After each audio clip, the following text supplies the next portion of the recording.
Welcome to Phazon Labs. We are the internet's premier Metroid Futurist podcast powered by the World 1-1 Podcast Network. I am, as always, your host, Larry the Bearded Wonder, and joining me this week is my lab partner, Michael Brown. I don't understand. There's nothing, no mishap this time? There was, but it was vaporized along with everything else in the power bomb incident. All right, fair enough. Didn't see it coming, did you? I'll kill you. You didn't think I was really going to let that go? I didn't think so, no. That's why I said something. Oh, God. It's you the literally just epitome. followed the entire script that was in my head. I knew that's how this was going to go, too. It's because you are the living embodiment of dad jokes. But I execute them so well. I'll kill you. Don't threaten me with a good time. Uh-huh. And every week, including this week, lucky you, we bring you a pitch for a brand new Metroid game that we wish we could one day get to play, but no, we're probably never going to see. So let's get into this week's. And Michael, I'll give you. We'll put part of the choice in your hands. Should we go with big serious humdinger or something a little more whimsical, fanfic fun? Whimsical. All right, here we go.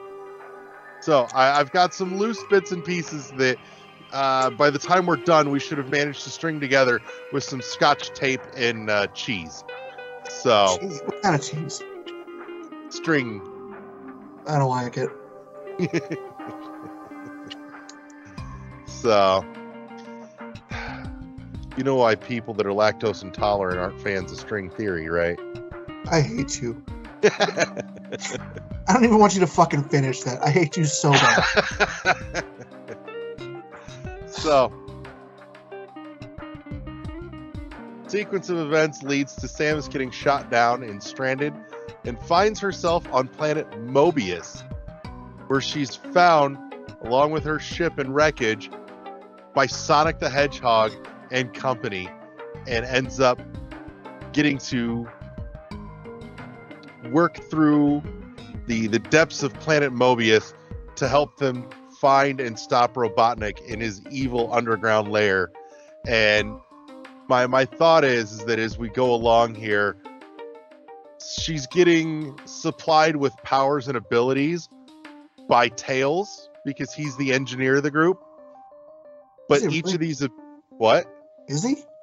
Yeah. I did not know that. Oh yeah. No, he was the mechanic, the fix-it dude. He was also kind of the real, nerdy guy out of the bunch, technically. Yeah, So, fair. but the thought being that the upgrades that Tails is building her give her powers and abilities based on the other assorted characters in the Sonic franchise. So, instead of the spider magnet, she's essentially got a climbing upgrade by way of Knuckles' ability to latch onto and climb walls. Her speed boost comes as a mock-up of Sonic's ability, which also means, I think for the first time in a 2D setting, we would actually see not just the speed booster, but the boost ball from the Prime games. She could totally ball up and rev that ball up again. It's all very befitting. How do the rings work into this? Ooh, I don't know. But I'm thinking we've got at least the spin booster, if not the space jump, covered by way of Tails. All right, I want her cannon to be powered by the Chaos Emeralds. I feel that's when we get into hyper beam stuff. Well, no. I'm talking. Each one gives her a unique ability with the cannon. Ooh. And then, yeah. That's how she gets the different cannons that she gets. Tails essentially builds her own version of the fucking Infinity Gauntlet. Yes. I honestly, I'm picturing it in my head, and I'm like, this could be really kind of dope. If done right, yeah. The problem is it's a Sonic game, and Sonic games don't have the greatest track record. No, they're sporadic at best, but there are some really good ones, though. Yeah. So, fan-made ones. well, that's why Sonic Mania happened. Uh-huh. But before that, though, Sonic Rush on DS was really, really good, too. Really? I don't think I've ever heard of that one. It's classic 2D side-scroll that spans both top and bottom screen of the original DS, and it was a ton of fucking fun. Huh. Like, that was the last great 2D side-scroll before Sonic Mania. It was the last time Sega knew how to make a Sonic game themselves. So, but no, I think there's a ton of potential. Like, I would totally love to see, some of the hallmarks of Sonic games worked into an underground labyrinth. Shit like the Loop-de-Loops combined with the Speed Booster would be a shit ton of fun to play through. Yeah, I could definitely see that. Now, the real question here is this: since she's on Mobius, the secrets do they work similar to the Metroid franchise, or do they work similar to the Sonic franchise? Ooh, maybe a little of both. Because the Sonic franchise tends to just be like non-physical walls. Like you go through a secret wall. Mm-hmm. Whereas, Metroid, obviously, you got to bomb everything. Use some of your unique abilities. Yeah. I think you could totally get away with some of both. Because Metroid has played with its fair share of just straight up false walls, too. And Sonic has had some where you've got to, barrel through blocks and bricks to get to secrets. So really, there's actually a lot of competent overlap in these two. Again, if done right, yeah, I could see it. Uh-huh. And there's a Sonic fan game that we need. Shit. Get Milton. Right. I do think it'd be kind of cool too to see the various like abilities and powers that Samus gets by way of Tails as actual physical gadgets that attach to her suit. Like, it'd be kind of neat to see, Sonic's trademark kind of like spiky thing going on, maybe down the, from front to back on the shoulder buffs. I think just on the helmet. You could see that. Line straight down the spine.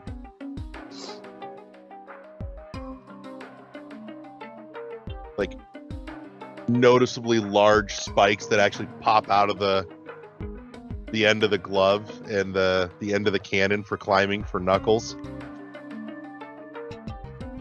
Maybe even spikes that come out of the wrists, so she has to climb a little differently than he does.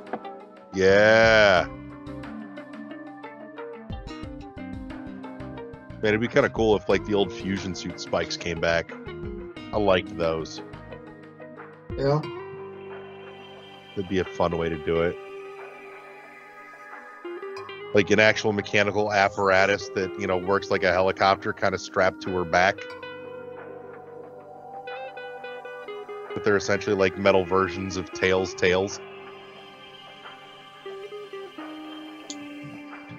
Yeah, because she wouldn't be able to. They wouldn't really be able to redo the screw attack, would they? Nah, not really. So basically, she'd get a double jump type situation. Yeah. Like it. A little bit of hover in there. Yeah. So I think it'd be a lot of fun. I'd be really interested though to hear that fusion of musical styles between Sonic and Metroid though. I can't picture it. I almost can, but I don't have the musical talent to make it, to exemplify it, but I can hear it in my head.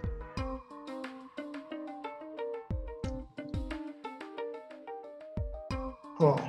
I do think too, like the deeper you go, the more heavy it leans towards Metroid, but closer to the surface, it's a little more light and playful, like Sonic. And it just kind of gradually shifts into darker and moodier the deeper you get towards Robotnic's lab at the bottom of these, labyrinthine caverns and everything else. So how did Samus get here in the first place again? I don't know, passing through. Well, Or on that's Mobius, there's open fire and she gets shot down. Okay. I mean, Mobius is technically an alien planet. Nothing says it doesn't exist in the same universe as everything else in Samus's world. The problem is, like every Metroid game, she has to blow it up when she leaves.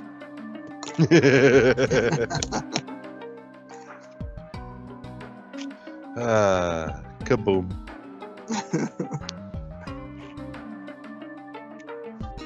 I do think it'd be nice though, like every time you destroy a little baddie along the way, the little forest animal goes running away because you freed it, just like in Sonic. Which is a perfect spot to cameo the creatures from Super Metroid. Exactly, it's one giant adventure of save the animals. So Metroid Fern Gully? Uh-huh. Metroid save the forest. I'm okay with save the forest in this. Yeah. At that point, you're almost at Metroid Greenpeace.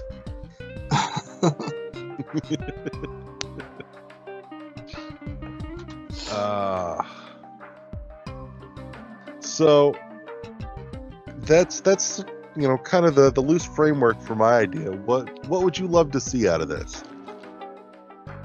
Because I'm sure something insane is playing in your head envisioning this. I'm picturing Samus traversing in Samus's way throughout the Sonic type levels. Mm-hmm. So obviously you have the ability to use the speed booster, but you don't have to. Like, you can still be meticulous about it, which is the standard Metroid way. Yeah. So that's where I think you're right, that you're going to have a mix of both versions of the secrets and shit. See, this is the series crossover that nobody knew that they needed or wanted, but now we do. Right. Well, that's the whole premise of the show. Uh-huh. And I'd like to think we do it well. We come up with some pretty gnarly ideas from week to week usually. Sometimes. So part of me wants to be terrible and just call it, Metroid gotta go fast. That's it, we have to call it that.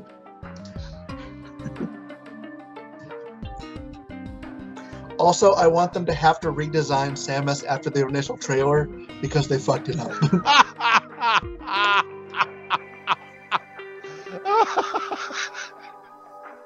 Oh, God damn it. I was not ready for that.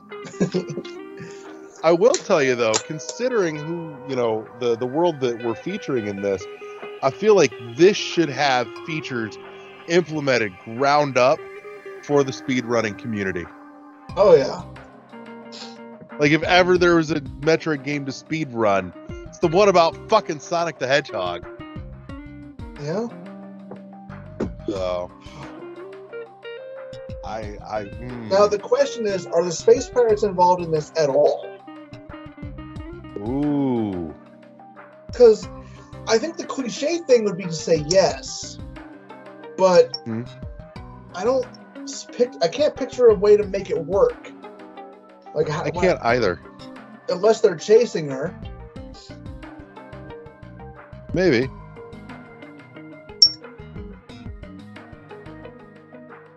I don't know. I'm okay with them not being there. Yeah, I think I am too, honestly. Added bonus. I feel like they could totally have a lot of fun boss fight wise with a lot of the assorted, boss design style that we get with Robotnic's inventions. All right, here's what happens. She has to jump ship. Robotnik ends up with her ship. Ooh. And while what's it called? While basically pulling data from it, he creates a robotic Ridley, a robotic Kraid, a robotic Crocomire.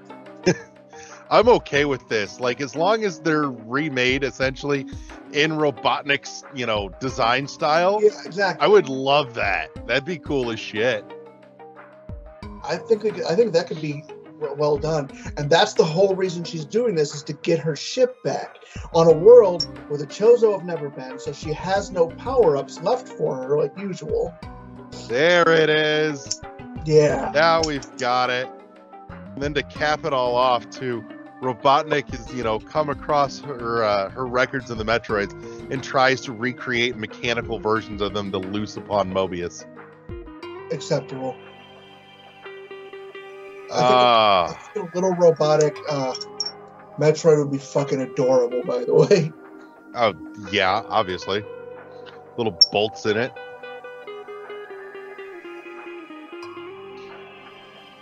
On top of that, too, Robotnik's usual little, flying pod thing's gone. So he's, shoved his bottom half into the roof entrance of the gunship, and he's just floating around that way. Okay. Yeah. It's comically out of scale, but I don't care. That's what I want to see now. So, well, I think we've successfully made another awesome Metroid game that we'll never get to play. So, let's put a bow on it, because I don't think we're going to do any better than Metroid Gotta Go Fast. That's it. That's what I'm sticking with on this one. It's Gotta Go Fast. Fuck it. I wouldn't change it for anything. Health refills are in the form of chili cheese dogs, by the way. Can she please just mash them into her visor? Yes.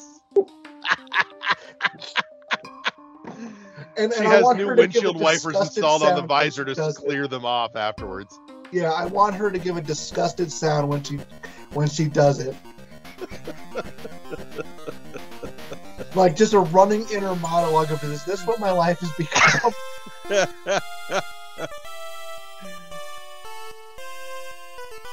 Oh Lord, I like it. Let's put it in an envelope and slip it under a door and pray that we don't get caught by security this time. Again.